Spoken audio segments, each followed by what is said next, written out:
Halo, hari ini gue mau ngomongin 10 fakta tentang film Koala Kumal yang mungkin lo nggak tahu. 10 fakta tentang film Koala Kumal. Ini mungkin agak spoiler dikit ya. Jadi kalau yang belum nonton filmnya, mendingan jangan nonton videonya. Film Koala Kumal adalah film gua yang paling laris sampai saat ini. Gua udah ngeluarin gua udah lupa berapa film ya sebenarnya, mungkin 7 apa 8. Dan saat ini film Koala Kumal adalah film yang terlaris. Bahkan filmnya masih tayang di bioskop, masih main di bioskop pun udah melewati film-film gua sebelumnya, jumlah peraihan penontonnya. Film Koala Kumal itu sebenarnya ditulisnya dari 2 tahun yang lalu. Jadi begitu bukunya keluar, gue langsung dikontak sama PH-nya, terus kita ngobrol dan akhirnya sepakat untuk memproduksi filmnya. Jadi 2 tahun yang lalu dealing untuk film Koala Kumal ini sudah dilakukan. Sheryl Sheinafia, pemeran di film Koala Kumal, adalah orang pertama yang bermain di film ini sebagai cast. Bahkan sebelum tim produksi gue terbentuk, gue belum ada casting director, belum ada Astrada, belum ada DOP. Sheryl udah gue kontak duluan untuk gue ajak ke rumah, gue casting secara pribadi, gue kirim video castingannya ke produser gue dan dia setuju. Kenapa gue milih Sheryl? Karena waktu itu gue pernah ngajak dia main sebagai cameo di film Marmut Merah Jambu. Adegannya dia makan somai. Dan ketika dia main di film Marmut Merah Jambu, walaupun cuma sekilas, gue udah ngerasa kayaknya ini anak bisa main, kelihatan gitu walaupun cuma satu scene. Dan ketika gue nulis skenarionya, makin gue nulis, makin gue mikir ini cocok sama Sheryl. Dan alhamdulillah ketika filmnya keluar, banyak banget orang yang muji Sheryl Sheinafia actingnya dalam film Koala Kumal.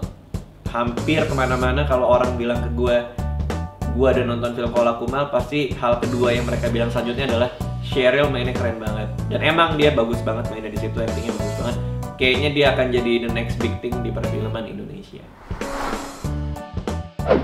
Adegan di film Koala Kumal yang banyak orang suka, yaitu adegan yang pelemas otot, yang gue itu ditambahin kira-kira 2 minggu sebelum syuting dimulai. Jadi skenario dari draft awal sampai menjelang syuting itu belum ada adegan itu.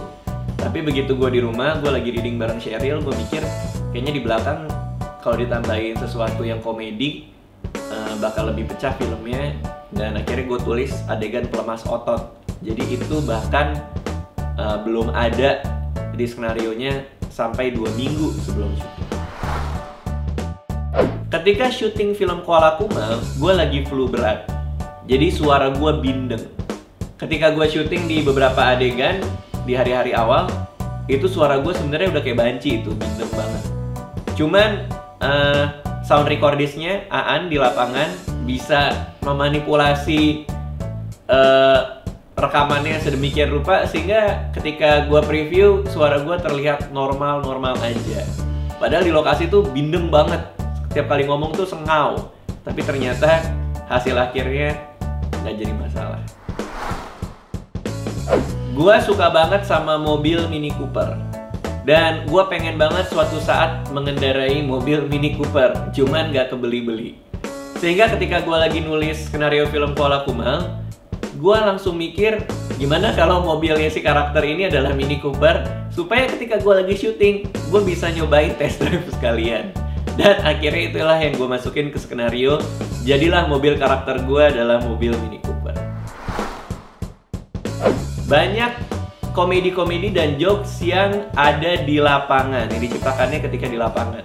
Adegan Aco sebagai supir taksi, dialognya itu dimunculkan di lapangan, ditulisnya di lapangan. Adegannya Ernest yang ketika di wisuda adik gue, terus dia bilang bagus ya bagus, terus gue bilang ini lo yang bikin, Enggak, gue cuma ngomong bagus aja. Itu dia keluarkan ketika lagi syuting, jadi nggak ada di skenario. Ada adegan-adegan lain, Yuda Keling yang parfum aku baru, itu semua ada di lapangan. Adegan Yuda Keling ketemu sama si Pau Pau di restoran ketika Trisna ketemu sama si Wira, itu juga nggak ada di skenario. Jadi banyak banget hal-hal yang baru diciptakan terjadi di lapangan. Kadang-kadang gue lagi syuting, gue ngeliat skenarionya, terus gue bilang kayaknya mending diginiin, jadi kita ubah semuanya. Jadi di lokasi pun skenario, dialog, cerita gue ubah terus sampai akhirnya jadi kayak sekarang. Ketika ada adegan si Rahmat kesurupan di scene speed dating, kencan kilat, itu ada satu balon meletus dengan tiba-tiba. Jadi kita semua ketakutan.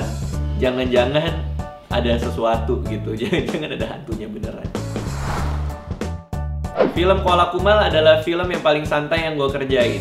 Jadi gue dikasih jatah hari syuting itu 18 hari sama produser gue, ditambah 2 hari kalau terjadi apa-apa. Tapi ternyata yang 2 hari itu nggak kita pakai karena 18 hari syuting semua diselesaikan sangat baik.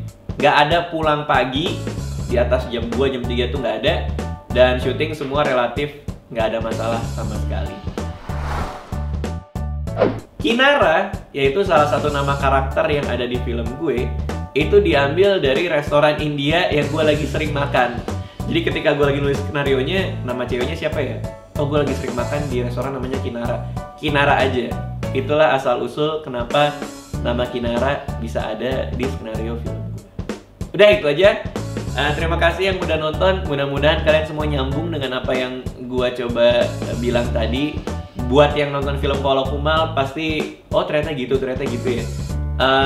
Buat yang belum nonton kalau filmnya masih tayang, karena gue nggak tahu nih video diuploadnya kapan, tapi sampai sekarang sih Koala Kumal udah hampir 1,8 juta penonton. Jadi itu aja. Terima kasih dan tunggu karya gue selanjutnya. Deh.